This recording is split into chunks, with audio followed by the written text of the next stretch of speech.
chanting the 3 refuges as we've been doing.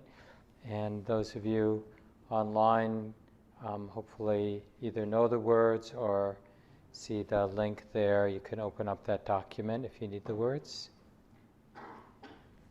And folks in the room here, you can take a sheet up here if you need the words. And just a reminder, not very often, but actually last night we did have a car window broken in the parking lot, and it happens once or twice a year.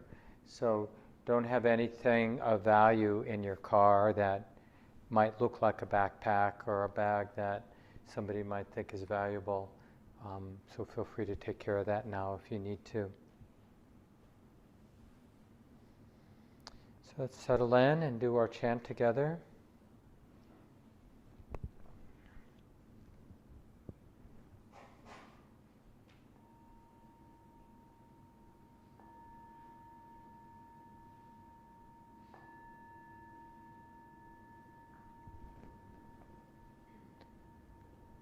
Buddhaṃ saranang gacchāmi,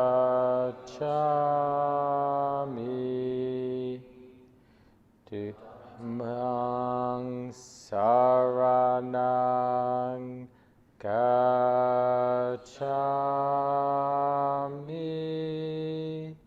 Sanghang saranang gacchāmi, Dutiyampi Buddhaṃ saranang gacchāmi, Dutiyampi Dhammang saranang gacchāmi,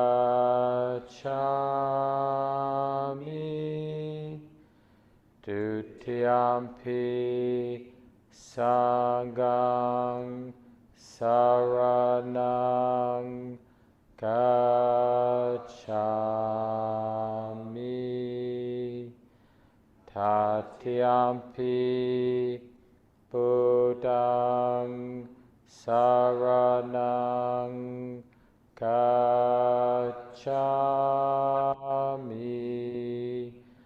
Tatiyampi Dhammang saranang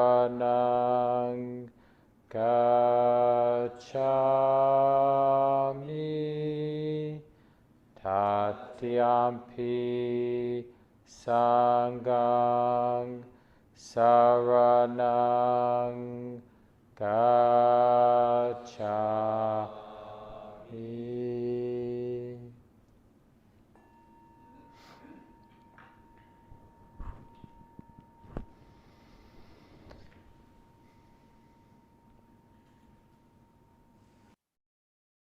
Settle into the sitting posture. We do what we can to be comfortable, relatively still, upright, relaxed.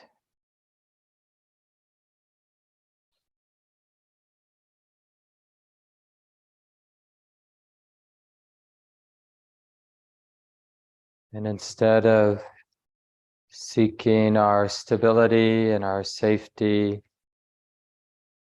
through getting what we want and getting away from what we don't want,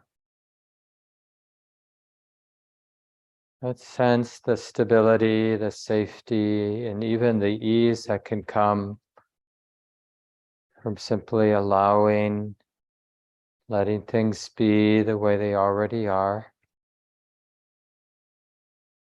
Just experimenting, not being in conflict with what's here and now. Not being at war with our thoughts, our feelings, our sensations, the sounds.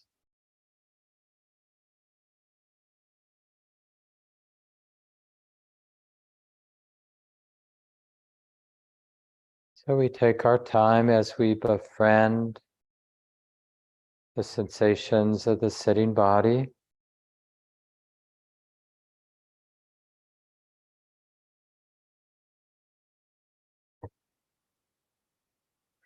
Letting the body and this movement of sensation here, letting it be the activity of nature.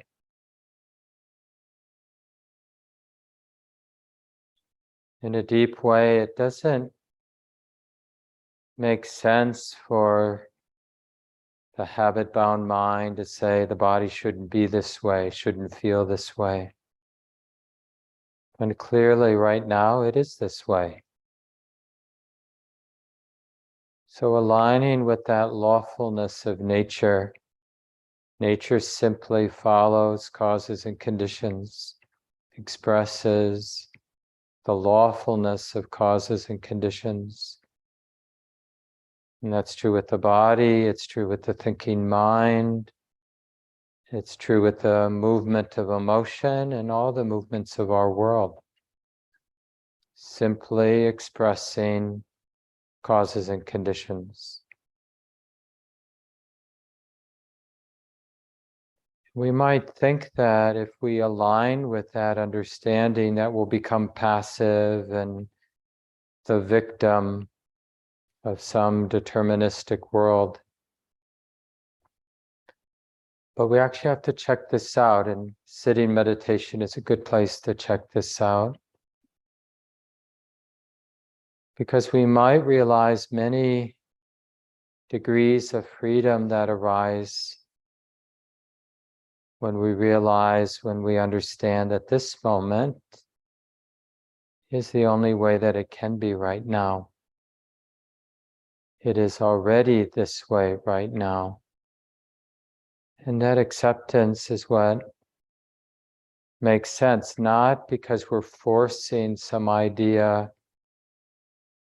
like I need to look like I am accepting, but an acceptance that arises when we're deeply connected in a deep and wide way with the way it is. Because being connected in that way, the heart understands this is the only way it can be right now. And how I relate is the dynamic, creative way of showing up. Setting in motion peace and compassionate action, and more nimble responsivity. Simply by not bothering to be opposed to what is already true, what is already here and now.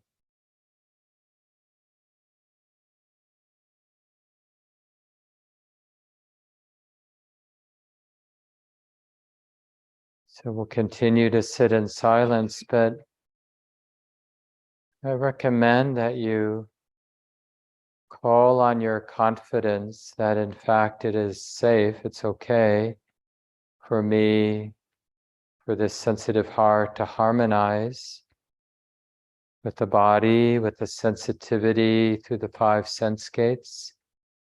That it's really okay to be sensitive to seeing and hearing and the touches that are being known, being felt, smells and tastes. It's really okay to harmonize with that sensitivity.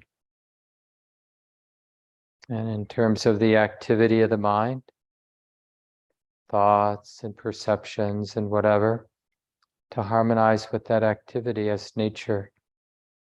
Sometimes it's like this. And to harmonize with the silent, empty stillness of the heart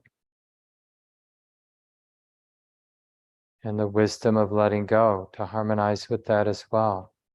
So from the gross to the subtle, our practice can be harmonizing with the way it is. So whatever the sensitive heart is sensitive to in any moment, well, maybe it's okay to harmonize understanding that sometimes it's like this. And you can even verbalize it in your mind, especially if it's a challenging moment. Something like, you two belong, or maybe you two belong. Maybe this can be okay, that it feels like this now, that there's confusion or doubt and it's like this now. Or there's great joy and it's like this now. Maybe the wise and loving thing to do now is simply to harmonize with all that's here, subtle and gross. Just keep harmonizing, trusting nature to be nature. So we'll continue now in silence.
a balance of equanimity really depends on this deepening trust and even a pleasure of being present. The heart letting go of whatever else it might be entangled with, and learns to rest in this radiant balance that feels, that sees things come and go. Doesn't feel burdened by having to judge or interpret or even explain things to oneself. But just instead lets nature be nature.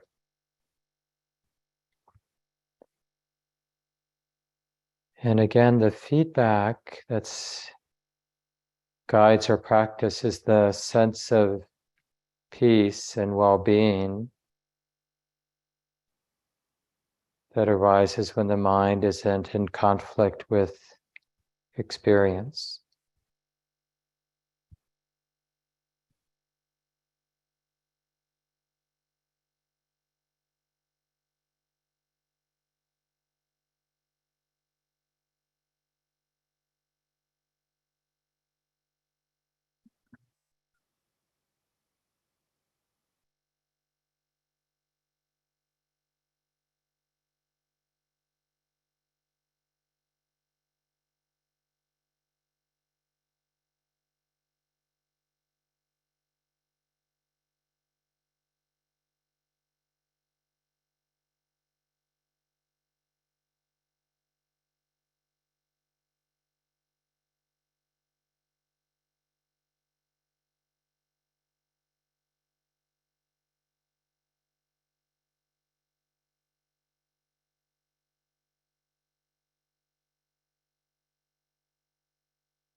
Maybe during the last few minutes, you might find it useful to bring to mind each of the 7 factors of awakening. Just taking 30 seconds, a minute or two, just to reflect on each of the 7 factors as a capacity here and now in the heart.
And it's important to feel gratitude to whatever degree we recognize these wholesome qualities or potentialities.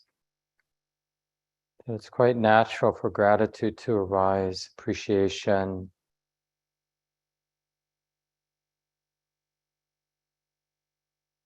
recognizing the value and the beauty, spiritual beauty of these qualities of mind, how they work together.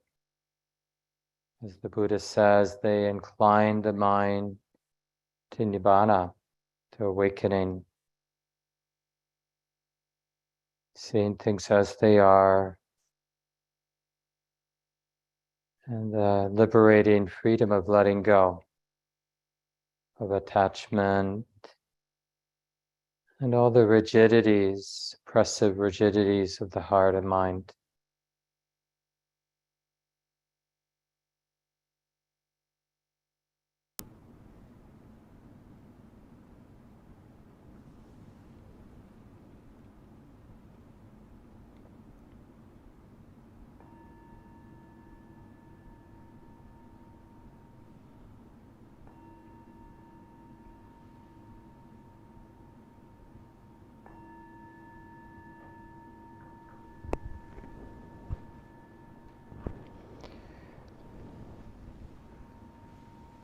And let's take a moment, adjust the body.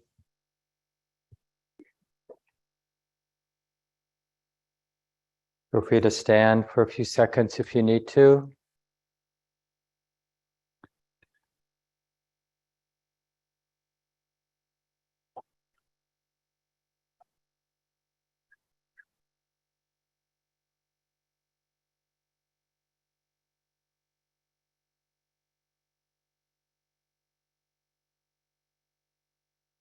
So welcome back, everyone.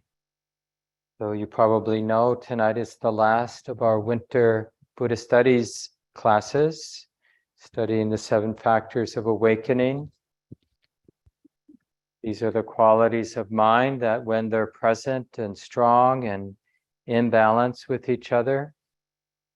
Like I mentioned, incline the mind to awakening. And as you might remember that first week, I mentioned how in our tradition, our early Buddhist tradition, just recalling these 7 factors and keeping them in mind is cause for well-being. And we should really check this out. I encourage you not to be dismissive.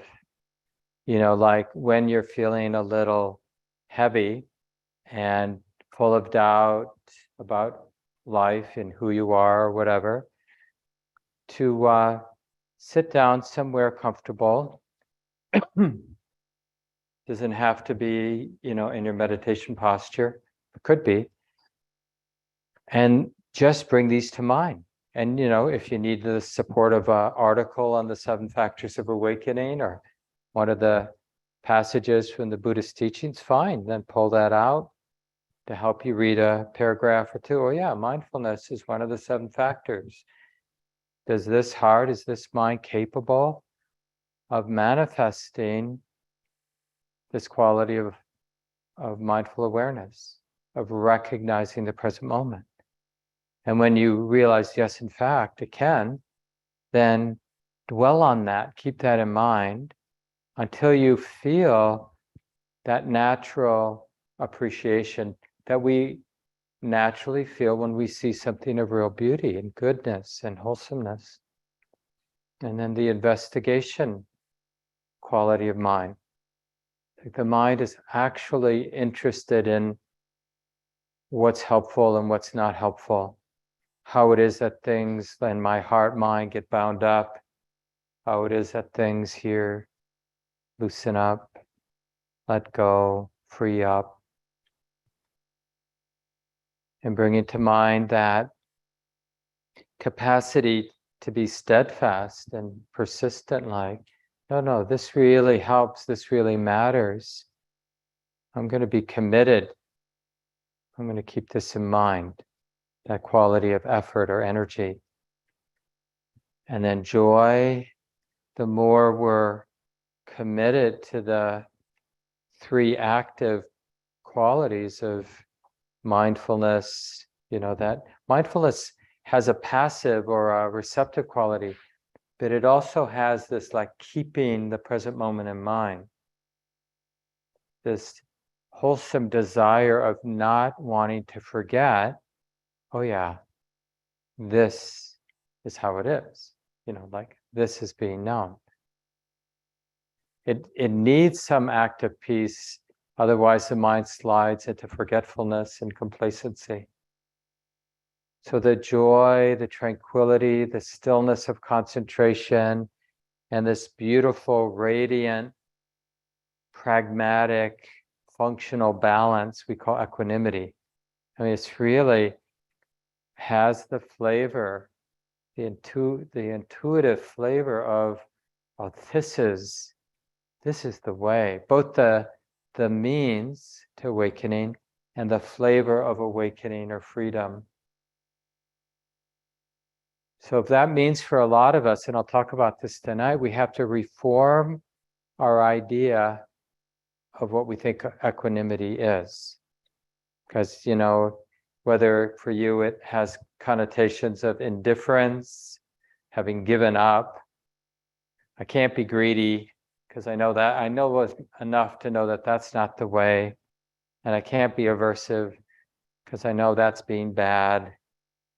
So I'm just going to kind of cower here in the corner of my life, and try to avoid being greedy or aversive.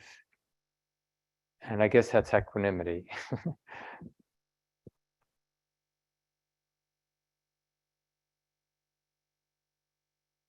And I really like just to work with that idea of, because a lot of the well-being we have in our lives is when we create something that to us seems beautiful. And for some of you who've raised children, not that your children are always beautiful, but there's something about helping somebody come into life and grow up and find their way, as imperfect as that process probably is for you, or something you've done at work, or something you've done as an artist or as an activist, or something you've done with your mind, your heart, right? Our practice.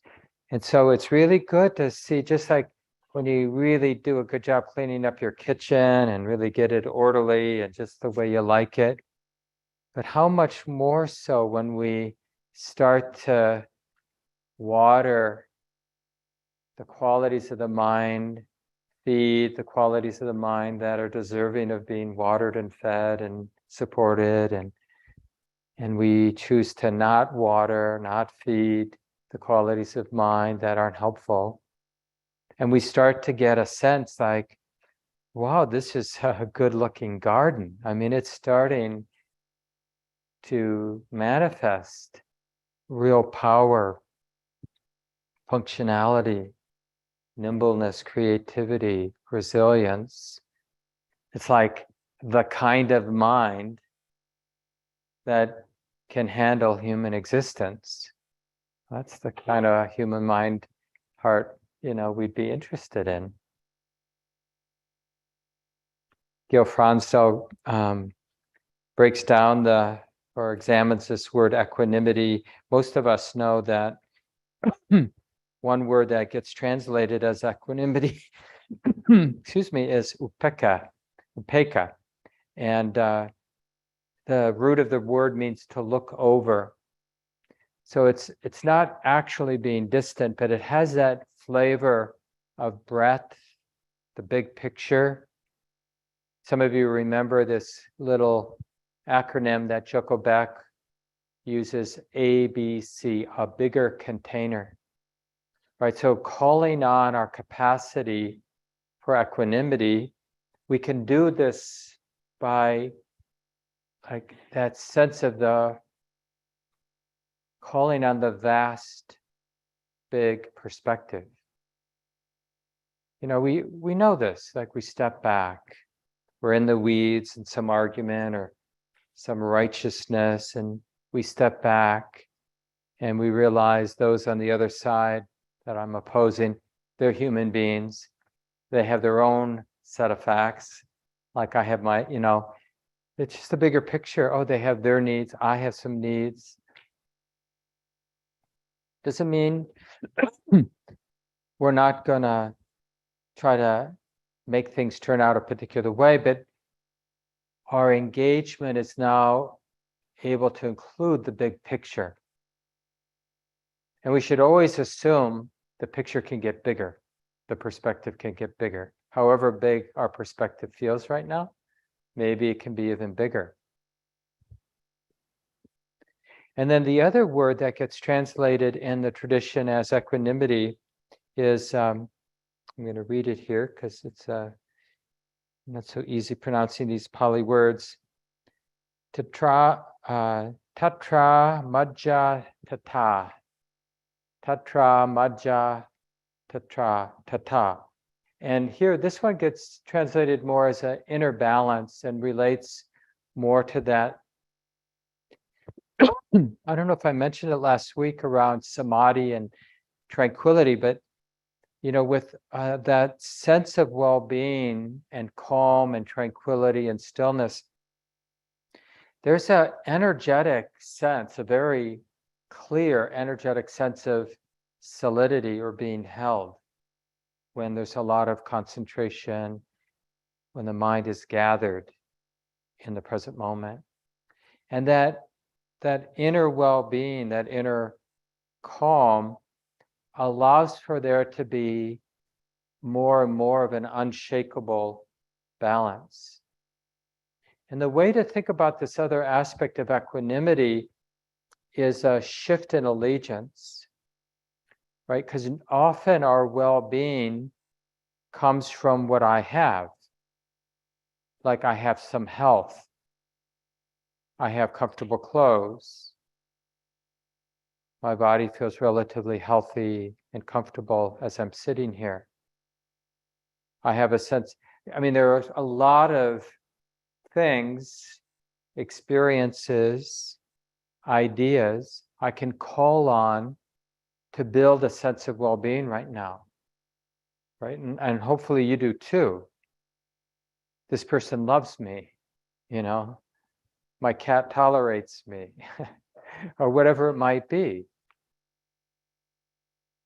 I live in a relatively safe place. And we can call on these things. I have money in the bank. You know, if my car breaks down, I can afford to fix it. And that can create a sense of well-being.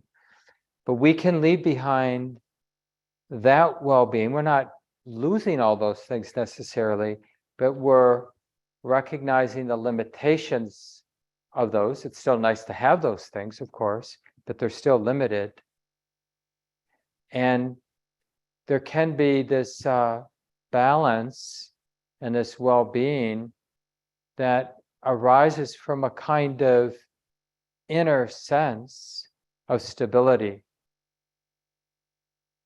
that is in part arising because the mind is gathered, but part of it too is just the understanding that the mind can be gathered.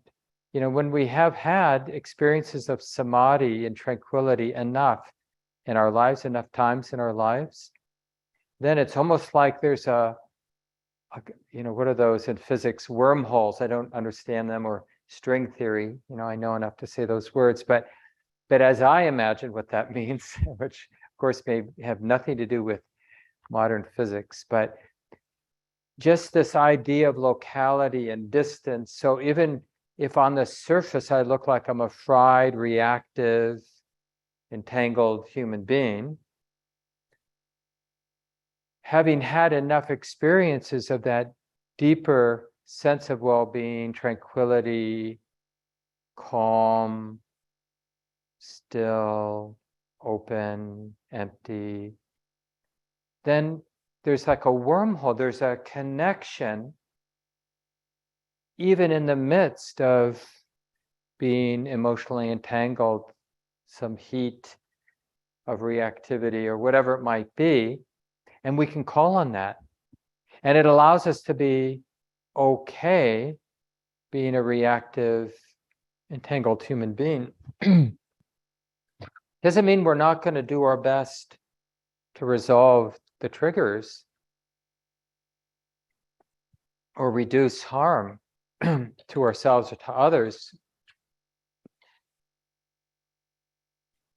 Knowing that there's this reservoir of well-being and ease and calm and space and openness, it actually allows us to navigate the wildness of our own personalities and everybody else's personalities that we have to navigate. So that inner balance is, it's just something we can call on. The other one to kind of look over, it's really going right to the sense of space, you know, that big picture. But this sense of inner well-being that arises in the most trustworthy way, it arises from a wisdom that isn't a function of conditions. So that's that idea of the wormhole, so that even though the present moment conditions might be quite triggering, there's a connection with something that isn't dependent on conditions, a stability that isn't dependent on conditions. And what's important here is we actually need to look for that, or not so much actually look, but be interested in sensing whether or not that is here and now, however faint. Like, we have to get good at recognizing, intuiting it, because that's what helps it grow. You know, generally with wholesome qualities of mind, like I think I said in the first couple of weeks, remembering them and remembering how to recognize them and remembering to keep them in mind is how we grow these 7 factors, including equanimity.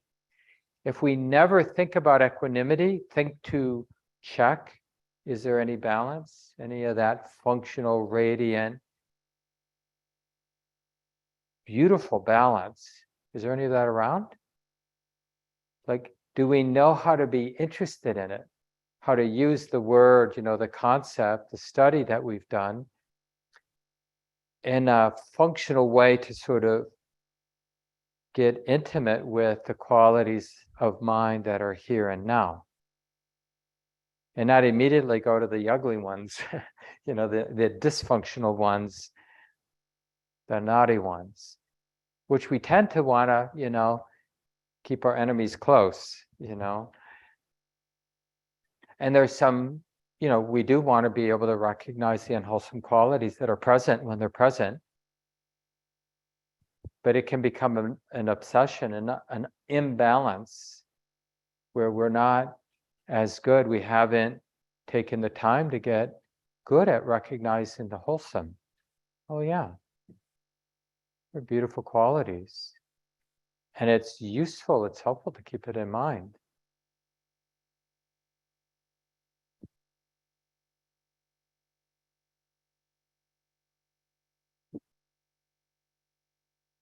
And then we can kind of start to take equanimity on the road. Once we're able to remember, there is this thing called equanimity. The Buddha says it has the flavor of awakening. And remember, awakening, whether we know it or not, is what this heart actually is interested in. Like, that's how we know the flavor of awakening, is that when we sense it, the sense is, that's what my heart really wants, really trusts, really wants to orient around, gravitate towards, keep in mind. Then, of course, the force of habit will bring us back to our ordinary habits, qualities of mind, and we'll forget that there is this thing called equanimity that my heart really trusts, really wants, really gravitates towards. But we'll get better at remembering it and remembering to recognize it and remembering to keep it in mind. How to keep it in mind. These are skill sets that we're learning with all 7 factors. But in particular, equanimity. Because, equanimity, when you get to know it, you'll see it's like the perfect bridge. Like, generally spiritual seekers fall into one of 2 camps. Those who trust and are reliant more on the wisdom end of things, and those who trust and are reliant more on the love end of things. But the wonderful thing about getting to know equanimity as an actual happening in our heart is it is a perfect bridge between love and wisdom. It really has qualities of both. That's why the heart naturally, all hearts, this isn't particular to some people, only Buddhists are interested in equanimity. Buddhism is just spiritual technology. It's not actually, I know a lot of religious spiritual traditions might say that about their, practices. This is the one. But, the Buddha was a technician. Like, okay, we got a mind.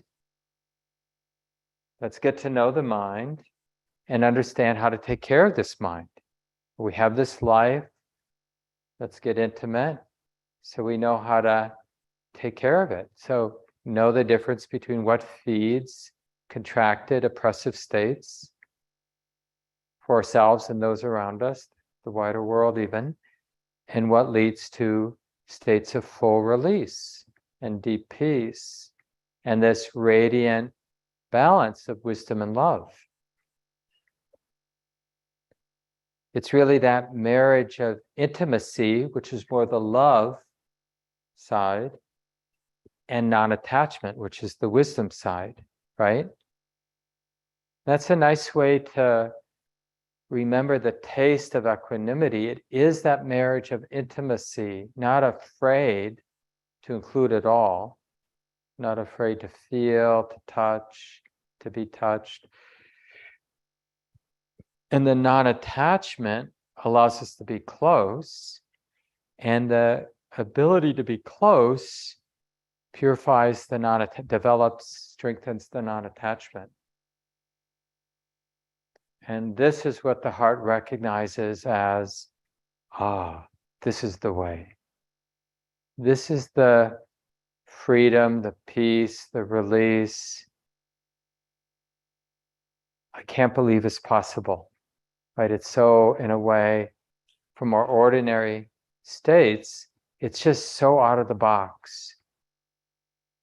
It resolves problems we never suspected could be resolved. You know, it's like we've been walking around with heavy backpacks, not more than one, 50 pounds in the back, 2 suitcases, a couple bags with a shoulder strap, bunch of stuff in our pockets, and then just having a flavor of no weight. The release of all that psychic entanglement, oppressive weight.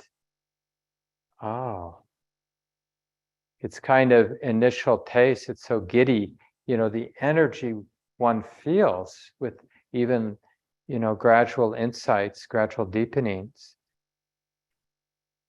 This is why people get out of balance and they just want to talk about meditation or got to do this retreat, because we don't know what to do with the energy, even with little, gradual awakening and deepening of insight. So it's the other warning sign we should have at the center,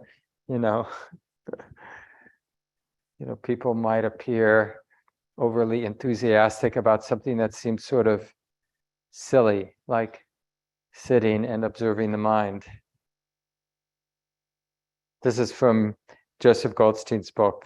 It's quite old now, but it's just a great manual for our practice called Insight Meditation. It's one of Joseph's earlier books.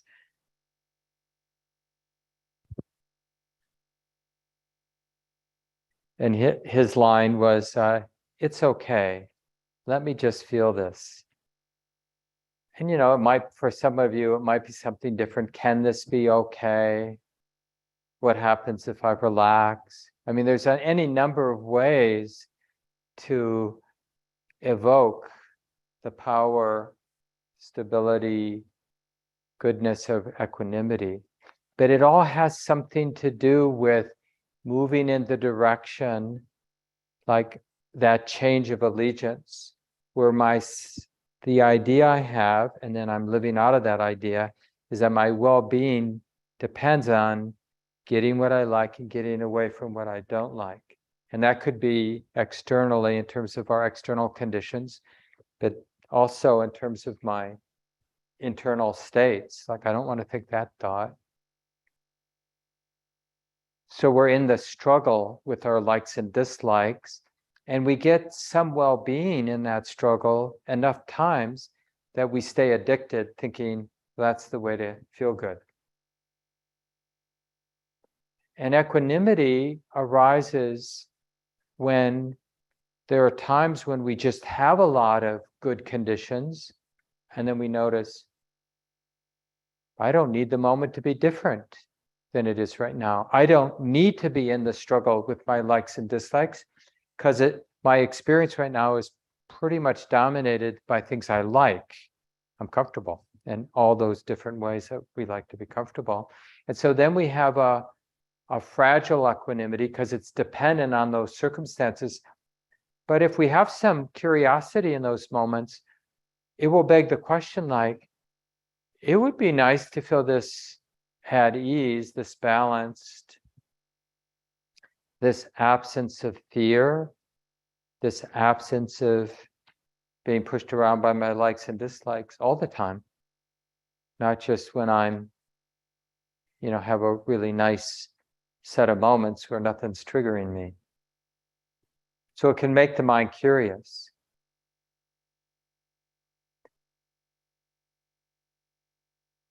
But the nice thing about this, having some tastes of equanimity, whether it comes from just having a nice situation or having some deeper wisdom, like one of the things that happens pretty regularly to people who have a regular sitting practice is there will be a moment, it might be just physical pain, it might be some recent memory that's tormenting you. I did that, can't believe it. And it's just, you keep regurgitating it, and you get the same reaction. And then, just practice kicks in, and there's this, whether it's a wider perspective or a more subtle perspective, but the mind becomes more inclusive. And at some point, it becomes not a problem, even though I still did that thing 3 hours ago, or I'm still feeling this pain in my body, or I'm still too cold. But the mind found a way to feel what it feels like to have done that stupid thing 3 hours ago, let's say. So it's made peace with whatever version of the retelling, of that memory, whatever mental image might arise, whatever voice might appear in my mind about that thing I did 3 hours ago, whatever thing I might imagine, consequence in the future. Nothing scares the mind because it's seen it enough and has seen it enough with wisdom to realize, oh yeah, that's just that thought, that's just that memory, that's just that feeling, that's just that. Basically, wisdom has made peace, called the bluff of everything the habit-based mind might throw at it. Yeah, it's just that. Oh, it's just that. And then all of a sudden, we can go from having been tormented by whatever the difficult experience was to no problem. And that really, all those experiences, like 10,000s of those experiences. So then when I say to myself, can this be okay? That statement I say to myself, coming out of wisdom and compassion, it is backed up with those 10,000 moments where I actually was at ease with something that earlier had been tormenting me. Have you had that experience where you had a lot of pain in your knee, let's say, or your back, and then at some time later in the sit, it's not like the physical whatever pain, sensory experience hasn't shifted, but the resistance has gone away. There's no part of the body and the mind that is currently resisting the pain in the body, or the painful memory, or the idea about the future that's scary. There's that piece of the wisdom that knows, can this be okay? Yeah. How do I know it can be okay? Because it's okay, because right now I'm realizing in real time a body, heart, and mind that's not resisting the way it is. So it's not theoretical, it's real. So when you, whatever kind of phrase you want to use to help you remember, well, you got a really torturous, busy day, and we have, ancient conditioning to say, well, I should be tight because I have a bad day, and I can't really relax until it's done. Because we have this idea that I have a bad day. So then, of course, to fit my conception, I have to feel burdened by it. And then wisdom can kick in, and the calling upon equanimity, well, can this be okay? Yeah, it's going to be a torturous day. There's a lot of things I have to do that are unpleasant. I can't make it pleasant. But I can be curious, like, can it be okay to have a day like this day's going to be? Can there be balance and ease and well-being, even in the midst of one difficult thing after another in my day? And I've had well-being in the midst of challenging conditions. So maybe now too. And think of it as this shift in allegiance between thinking that well-being only comes from getting what we want and getting rid of what we don't want, to there is a well-being that isn't dependent on conditions. And this should feel like a real radical difference between these two allegiances. And we want to keep checking this out. Because the more we recognize this wisdom and equanimity and this great love, you could say too, because great love knows how to include conditions, knows how to be intimate. Our partner, our child, or whatever might be having a really hard time, or we ourselves might be really having a hard time, but we still might be able to show up for ourselves or for the other because we care. And because too, we know that we can't, it's just unworkable to close our heart. It always seems to make sense in a superficial sense. I can't deal with you anymore. I'm going to turn away. But when we really look at it, it's more stressful to be ignorant. We think ignorance is bliss, but it's only because we're superficial. Ignorance is stressful. To be unaware, to be unconcerned, to imagine that we're not affected by what's going on is itself suffering. Not knowing we're suffering is suffering. And it's totally understandable that we choose oblivion, in all the different ways, our favorite ways of being oblivious, whether it's watching too much TV or drugs and alcohol or obsessive gossiping, but whatever we do to fill up the space so we don't have to have a more sensitive connection with all that's moving in our lives and around us. But when we start, cultivating our practice and becoming more sensitive in our lives, we will just naturally move towards being more sensitive. And it doesn't mean we don't go on Buddhist retreats or take a vacation or watch a funny show. It just means that the new default is to inhabit the middle, that other meaning of equanimity, of being right in the middle.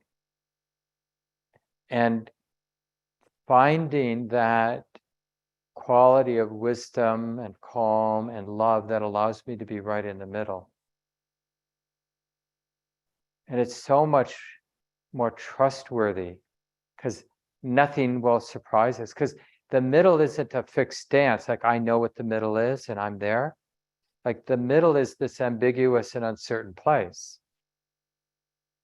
where we don't have expectations because it's so alive and uncertain. So because we don't have expectations, nothing surprises us. So yeah, sometimes it's like this because right now it's like this.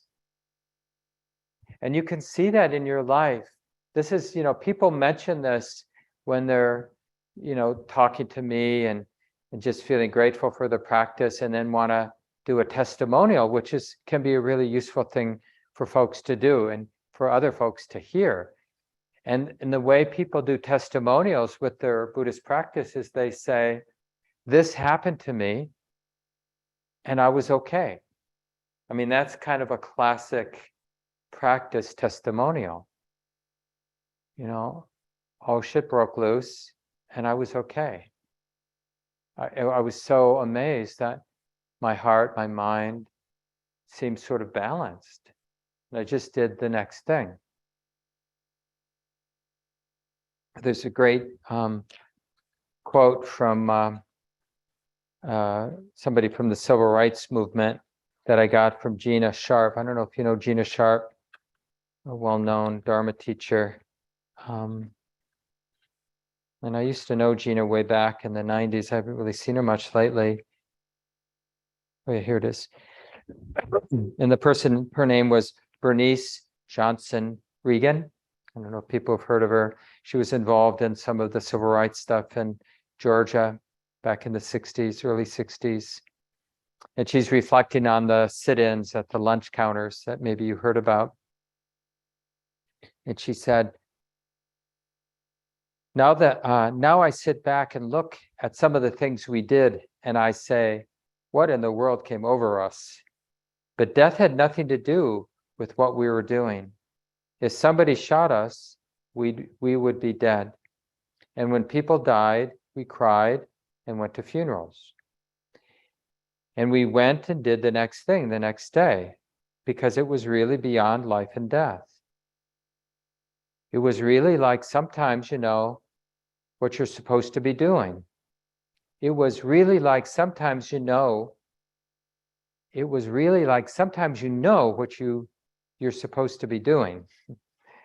And when you know what you're supposed to be doing, it's somebody else's job to kill you. Right? So that's such a powerful statement. Just that, we don't really know what's going on in their heart, but just that sense of matter-of-factness, this needs to be done. Something needed to be done. For whatever reasons, we were the right people to do it.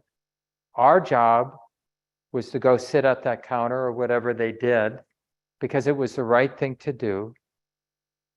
And if other people's job were going to do something violent in response, that was their job, their business, not my business. My business was to do the right thing. And it reminds me of that teaching from Shantideva, which I'll paraphrase, many of you have heard it, but if there's something we need to do in our lives, well, then do it. And if there's a situation in your life and at that moment you don't know what to do, or doesn't seem like there's anything appropriate to do, well, then in that moment there's nothing for you to do. But whether the moment there is something for you to do, or in that moment there isn't really anything for you to do, what's the reason to be tight or heavy or out of balance? So if there's something to do, we can do it in that place of balance, because it's the thing to do. And if there's nothing to do, well, then there's nothing to do. We can do that nothing, not being active, from that place of balance.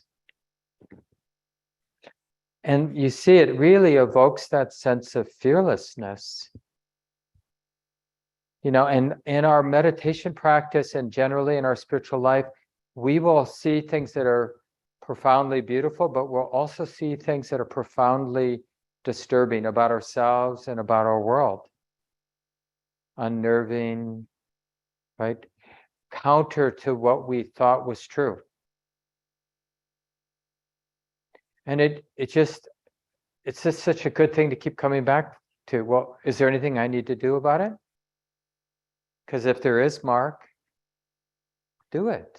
If there's something helpful to do right now, do it. If there's nothing helpful to do right now, there's nothing helpful to do. And wouldn't it be great to have that kind of fearlessness all the way through? I just blew the most important interview of my life. I really wanted that job, or I really wanted that person to like me, or whatever, interaction that we were just part of. But we, for whatever reason, messed up. Okay, well, is there something for me to do now? Well, then I'll do it. I'll do my best doing what needs to be done. And if there's nothing to do, well, then there's nothing to do about that thing. And I'll do the next thing. Put the dishes away.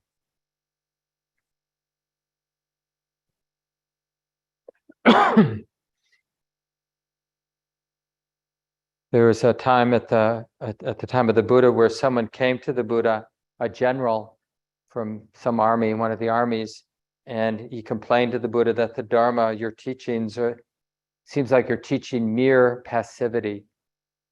And the Buddha replied in this simple way, I teach inactivity in what is unwholesome, unhelpful, and I teach activity in what is helpful. So equanimity the shadow or the near enemy, as we call it in Buddhism, is indifferent. The shadow or the near enemy of equanimity is indifference, that kind of complacency, like, oh, I don't want to get involved, or it's too complicated, or it may not work, and I don't want to be set up and embarrassed by doing something that doesn't turn out. I don't want to take a chance. I'd rather sit on the sidelines. But that's not equanimity. That sounds a lot like fear. And in the world of chasing our likes and running from our dislikes, like, I don't want to embarrass myself. Yeah, we're trying to avoid what we don't like. So we're really sensing a way of being in the world where, instead of the mind getting entangled with the sense of a doer doing my life, we're really taking refuge more and more in that confidence, like that sense of the space, the total space of the present moment, everything, not our idea of everything. Because one of the things we learn through our practice of mindful awareness is that being present always has that flavor of totality. Like, just check that out right now, if you would.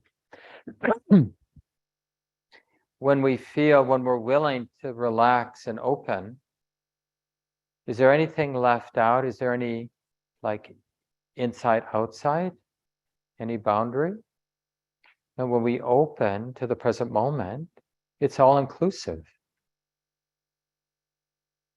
And so when that's our refuge, then the activity of my personality is just part of the activity of the totality of the moment. And we hear ourselves saying something, we see ourselves doing something, and we're not telling ourselves we should do that, nor are we telling ourselves we shouldn't do that. There's simply that balance, that radiant balance that knows, now it's like this. And that radiant balance that can discern, in a sense, read, comprehend the big picture. Like, whether what I'm doing, moment by moment, not like a one-time conclusion, but as we're living our day, doing our day, as the activity of nature, the wisdom and the balance of equanimity allows that discernment, like, what seeds are getting planted, what's getting set in motion, is it helpful or hurtful, harmful? So there's, it's exactly the way that leads to skillfulness, because it's auto-correcting in real time all the time, never stopping, never imagining, right? Because equanimity doesn't have a fixedness to it. Okay, I'm doing the right thing. Like, if that thought were to arise, okay, I'm doing the right thing. Steady as you go, Mark, right? That would just be, well, yeah, sometimes that thought arises. It's just that thought being known. Because the activity doesn't depend on a fixed point, like I'm doing the right thing or I'm screwing up. The skillfulness comes from that radiant balance that allows the heart to be really intimate, which allows the heart, wisdom, to discern what's getting set in motion, whether it's helpful or not. Wouldn't it be nice if every morning, when we got up and brushed our teeth and did what we did, and then we just, did our meditate, did all this stuff. It's like, okay, let it rip. I mean, we should do it in the first moment we wake up. Even the waking up process and the using the bathroom and the dressing, all that, it's part of letting it rip. Not, oh God, I got to do me today, which is generally the attitude we have. And that is such an oppressive attitude. I've got this 165-pound body that I got to drag around. I got to throw food in. I got to poop it out, and got to do this and got to do that. And then I do some things right, but I do some things wrong, and I got to clean up those messes. And then there's another day, and then another week, and no wonder life feels hard and heavy. As opposed to, isn't it amazing? Life living through. I mean, it's just like nature doing what nature does. And really, this allegiance with the space of wisdom, the balance, that sense of well-being that's not dependent on birth or death, success or failure. You know, that's why we have the 8 worldly winds of gain and loss, pain and pleasure, fame and disrepute, praise and blame. Yeah, let it rip. And it's not like we're giving up. It's not like we don't care. It's the way to express caring. It's the way that actually is compassionate for our own life and for everyone's life. So it is the way of being all in. Chasing our likes and dislikes is not the way to be all in. It's the way to get tight and be disconnected. It's sort of like chasing our tail. We miss the big picture. We're endlessly chasing our tail. And when we do get a little sense of the absurdity of it, and it just breaks our heart. But we don't know any better. We just get sucked right back in. That's the great tragedy, that people do have a little awakening just to see that the way I'm living isn't helping, isn't onward leading, but we get pulled back in. That's why when we start to sense that there might be a way, not that we have perfect certainty that the Buddhist teachings are really the way, but we might get a little bit of a sense like, this feels pretty wise. Let me check this out a little bit more. A lot of energy builds because it begins to replace the deadening feeling of helplessness, of just being caught in samsara.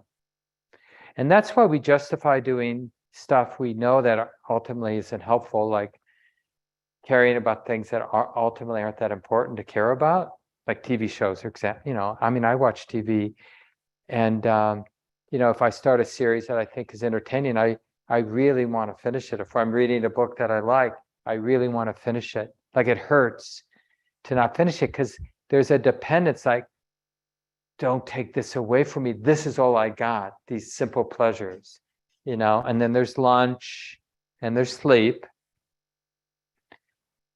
What else is there? You know, I mean, it's like that. I can pet my cat. It's okay. You know, there are a few things that are pleasant, that I you know, somewhat reliable to get me through the day, through the week, through the month. But when we're really honest, what kind of life is that? And so we want to, it's subtle, but we want to kind of remember equanimity and wisdom and the peace of awakening, the peace of a heart that's not dependent on what's conditioned. But we have to remember, like, even that's something to look for. And then we have to look for it. And we have to learn how to sense it and intuit it. And to, in a sense, taste it. Like, what does that taste like? Oh, yeah. Is that a trustworthy taste? Yeah. I could grow to like this. You know? There's a line that I like to repeat from, I read probably in Ajahn Thanissaro's writings. And he was reporting on one of his Thai forest masters, one of his teachers, where he practiced as a monk in Thailand before coming back to the West. And one of his teachers said, you know, when you taste real peace and release and freedom, it won't matter that it isn't personal, that it isn't, in a sense, something you can grasp as yours. It doesn't matter when you taste it, because the flavor is, this is trustworthy. And it's trustworthy precisely because it's unconditioned. It's not about me, and it isn't even about me being good. Being good, in a sense, like practicing well, uncovers something, but what is uncovered isn't mine, and it isn't about me. It's about the way it is, that's been obscured because we're chasing our likes and dislikes neurotically, and that fills the space of the mind. Even when we give up chasing our likes and dislikes, it's just another way of chasing our likes and dislikes, right? We don't really get out of that vortex. That in Buddhism we call that samsara. The very nature of it is to draw the mind back in to the whirlpool, to the vortex. So maybe I'll leave it here. There's more I could say, but given that it's our last night, it might be nice to take a couple questions or even your own reflections and learnings that you're willing to share with the group, whether you're online or here in the room. If you're in the room, I'm going to ask you to step up and speak here so I can hand you the mic so people online can hear you, if you don't mind. You don't have to have the camera on you if you don't want. Yeah, but what comes to mind, feel free to raise your digital hand if you're online. Or just, yeah. Mary, you want to come up? Do you mind? Shake that.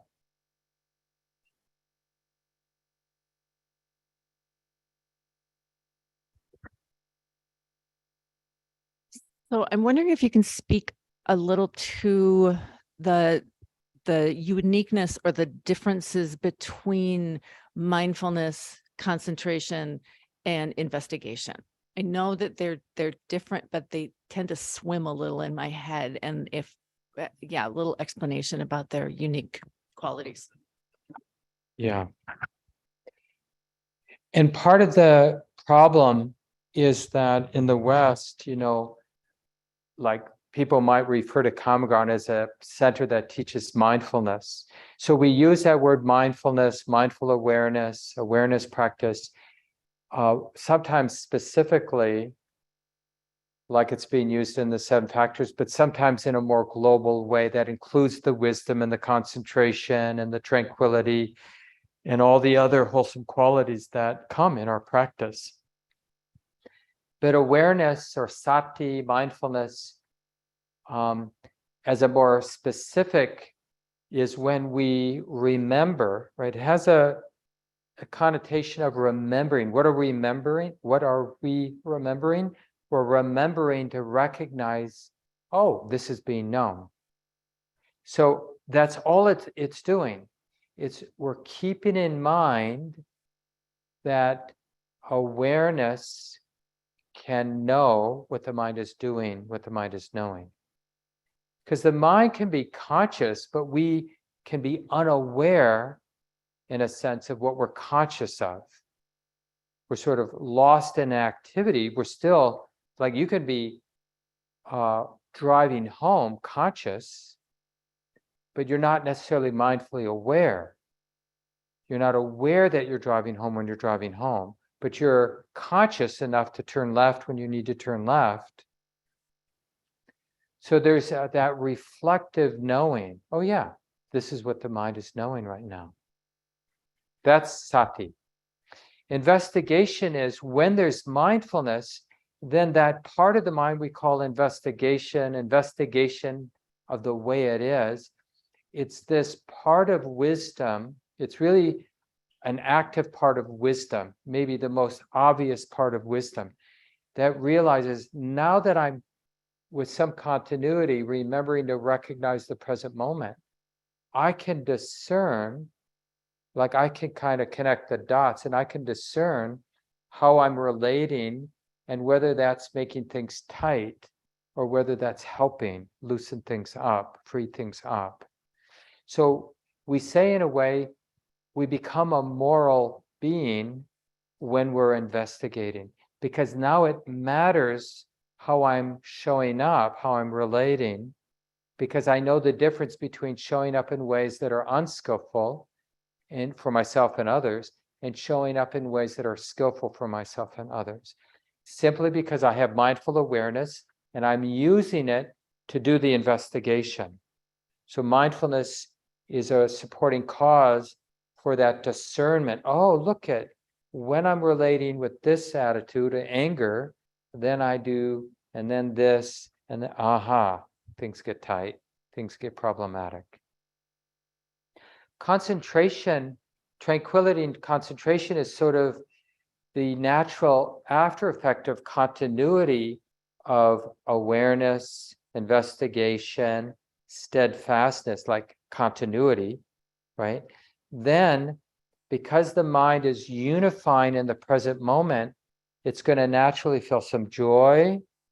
Joy will trigger a deepening tranquility and ease. The other activities of mind will start to unify naturally, organically, in the service of being aware of the present moment so that it can discern what's helpful and not helpful.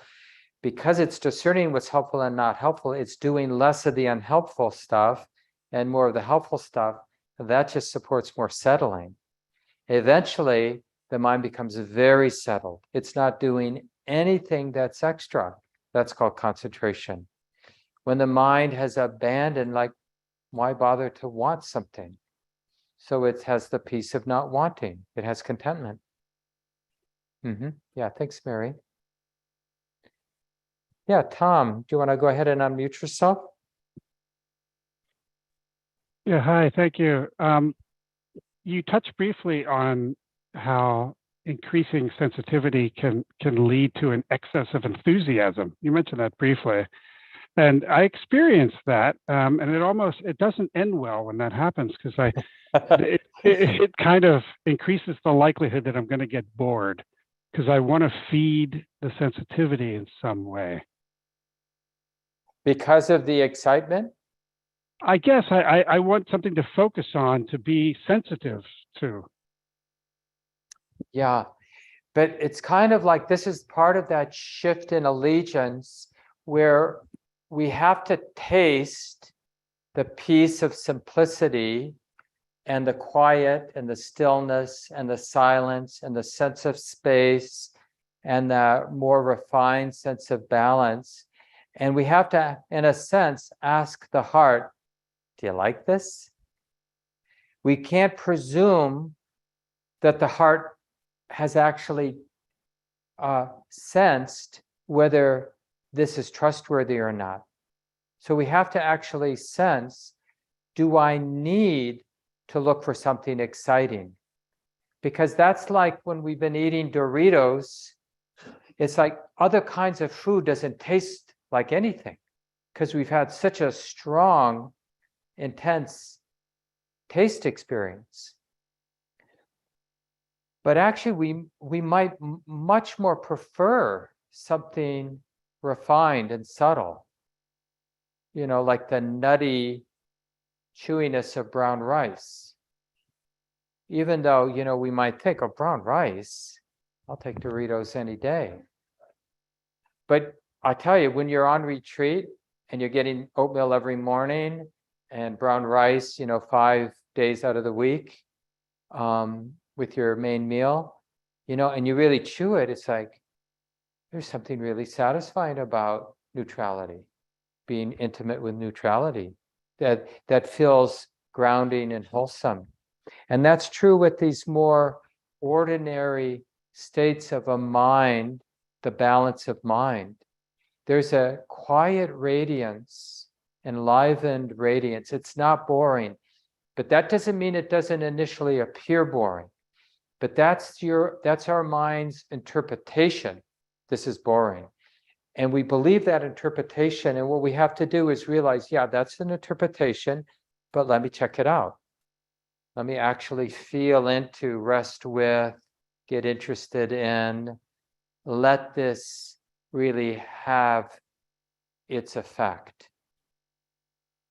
So that I have a sense of if this is onward leading in the direction of what the heart actually wants. If this is trustworthy. Yeah, thank you, Tom. Should probably leave it here. It's 9 o'clock. Forget if I mentioned, but did I mention that Mesky, Bastian, and Shelley Graff and I are going to be teaching Living the Practice workshop on March 25th, Saturday, 9:30 to 4 on emptiness. It's a time for us as a community to unpack one of the central teachings, not just in terms of our meditation, but more in terms of living. So what does it mean to take our deepening sense of emptiness, and what do we even mean by that? And how does that show up in our relationships and in our activities as a human being?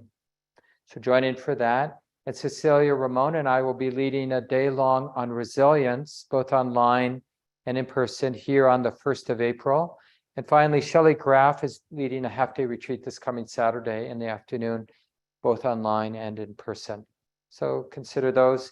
Gabe is continuing to do his Thursday night work on the paramis. That's a drop-in program, 7 to 8:30. What are you on now, Gabe? Yeah. Oh, that's right, because Gabe was on retreat last week. Never four, whatever that is. Renunciation maybe, or something like that. Oh, okay. Energy. Anyway, it's one of those. You'll find out. Good. So nice to be with you all. Oh, and the next Buddhist studies, almost forgot, will be the Three Refuges, a 4-week spring Buddhist studies course. It begins on March 13th, not next Monday, but in 2 Mondays. And then right after that ends, starts the twice annual community practice intensive, which is maybe like the 12th of April, I forget. But anyway, that goes for those 19 days at the end of April. So keep that in mind too. We'll have more information. But the registration is now up for that next Buddhist studies, and I'll send the link to register to the Buddhist studies email list. But you can go to the calendar and register if you want and interested in taking that course on the 3 refuges. Thanks, everyone. Wishing you all well. Thanks for being part of the class.